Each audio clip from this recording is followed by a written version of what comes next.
के तपाईँसित 8 लाख रुपियाँ छ? आउनुहोस्, तपाईँसित 8 लाख रुपियाँ छ भने तपाईँको लागि भनेर मैले आज स्पेसल लिएर आएको छु ओम्नी भ्यान 2017 मोडलको जम्मा 8 लाख रुपियाँ फुल पेमेन्ट हो, डाउन पेमेन्ट होइन।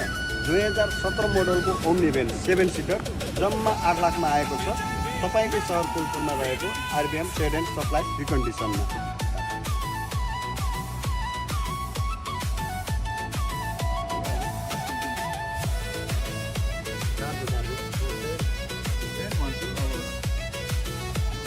यो गाडी अहिलेसम्म कम्पनीको कलरमा छ, अहिलेसम्म यो एक्सिडेन्ट पनि भएको छैन। तपाईँ अहिले देख्न पनि सक्नुहुन्छ, यसको लुक हेर्नुहोस्, अहिलेसम्म कम्पनीकै कलर छ, यसमा थोरै पनि हजुरको स्क्रैचदेखि लिएर केही पनि भएको छैन। यो गाडी तपाईँले लिनको लागि हजुरको चाहिँ आउँदाखेरि जम्मा 8 लाख रुपियाँ लिएर आउनुभयो भने यो गाडी चाहिँ आफ्नो नाममा नामसारी गरेर लिएर जान सक्नुहुन्छ। यो गाडी स्पेसल मोन्टेसोरीमा चाहिँ चलाउनको लागि र प्लस हजुरको चाहिँ केही गरिब नाम भन्नको लागि चाहिँ एकदम बेटर गाडी छ।